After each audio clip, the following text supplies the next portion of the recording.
Hello, I'm Richard Gizbert, and you're at The Listening Post. This week, conflict in Lebanon. Telephone networks and TV stations, the new battlegrounds. 60 years on, how the world is reporting Israel's anniversary. Welcome back. There's nothing the media like better than an anniversary. It's an easy way to fill column inches and TV airtime. However, reporting Israel's 60th anniversary is proving to be challenging for its own media, as well as news outlets across the Middle East and the Western world. In Israel, the media have been distracted by Prime Minister Ehud Olmert's financial affairs, while the Western media have struggled to balance set-piece Israeli celebrations against the view from the Arab world, where they call the establishment of the Jewish state Nakba, the catastrophe. The Listening Post's Salah Qadar now on a single news story that has multiple and competing narratives.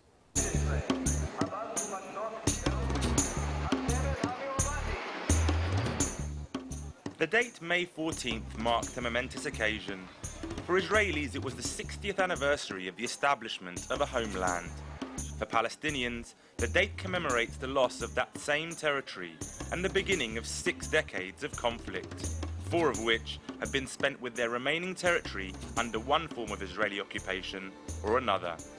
So what did the global media do with the story? Marking 60 years of statehood, the nation set aside its political and security problems today to celebrate 6 decades of extraordinary achievement. The Israeli media is dealing in this anniversary like in any other before.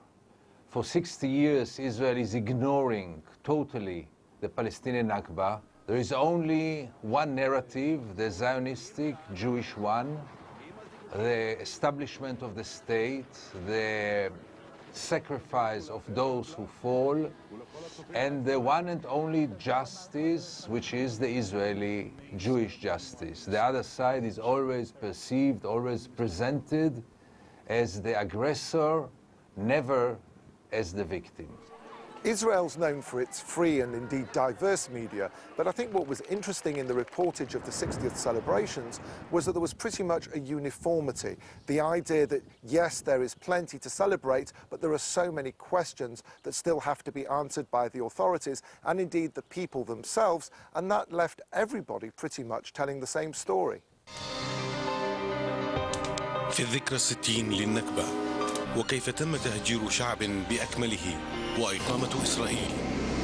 Arab media focused on the Palestinian Nakba and the individual story. The common theme was a message to Israel that your independence is our Nakba. Nakba, or catastrophe, the word the Arab media used to describe what happened in 1948, resonates in Palestine and the Arab world at large in a way few words do in any language. Pearl Harbor. I mean, I think that's the analogy. It resonates the way Pearl Harbor resonates in the U.S. It's, you know, the ultimate insult, the ultimate tragedy, the ultimate attack on our honor. While still critical of Israel, Arab and Iranian media outlets, most of which used to refuse to even name the country on air or in print, are changing. Israel is celebrating its 60th anniversary with fireworks and displays of aerial and naval forces. Some 750,000 Palestinians were expelled or fled their homes after Israel's occupation in 1948. What's interesting about the coverage, when compared, for instance, to 10 years ago, Israel's 50th anniversary, is the fact that there was hardly any talk about regaining the land, jihad, liberation, or armed struggle. Most Arab networks refer to Israel by name, and only few ones like Hamas's Al-Aqsa and Iranian TV, which still use the Zionist entity reference. Syrian television fluctuates. Thus, while remembering Al-Nakba and the suffering of the Palestinian refugees, Arab media has accepted the creation of Israel as a done deed. Palestinian television, meanwhile, told a story that got little play elsewhere. فرضت قوات الاحتلال الإسرائيلي إغلاقاً تاماً على الأراضي الفلسطينية. The Israeli occupation soldiers imposed a complete closure starting from last night until Friday evening. This closure was imposed by the Israeli Defense Minister Ehud Barak on the 60th anniversary of occupying Palestine. How the Israelis closed the border and limited the ability of Palestinians to move from one Palestinian city to another. Then there was the American coverage of the story. I feel at home in Israel and have nothing but joy and goodwill and shalom to wish to this great and gutsy country on its 60th anniversary. And for many Israelis, there is a lot to celebrate. They really see the nation as a triumph against the odds, rising out of the ashes of the Holocaust, surviving numerous wars against its Arab neighbors, and really thriving in a hostile environment. The U.S. media on Israel's 60th anniversary was one-sided and has viewed it totally from an Israeli lens. If anything, U.S. media was more pro-Israeli than the Israeli media. There was hardly any reference to the Palestinian Nakba except in alternative media and blogs, or when it was just referred to as a footnote. Israel has a lot to celebrate. The air show over Tel Aviv was for a state that has absorbed millions of Jewish refugees and immigrants, created a high-tech economy, and the Middle East's strongest armed forces.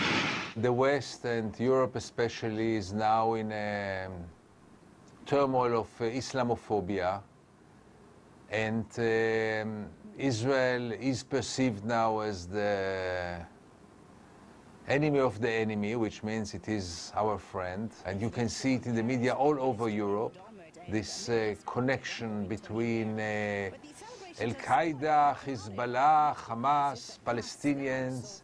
It is now all one entity in the eyes of the West.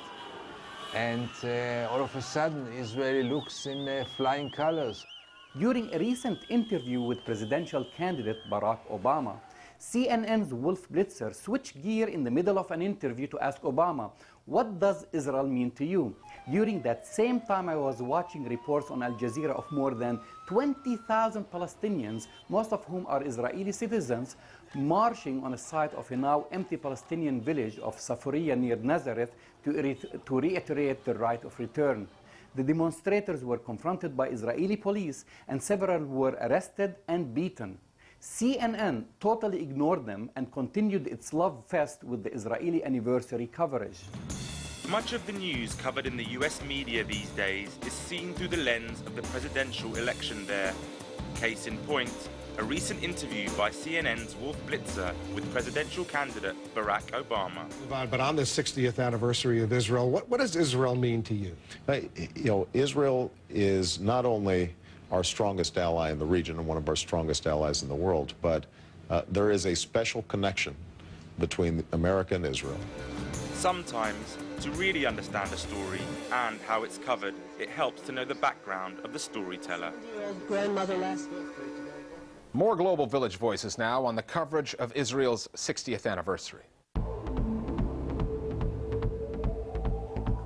Generally speaking, Israel is as trapped in the state of denial, and the media is as trapped in the state of denial that was characterizing Israeli people and media for the last 60 years.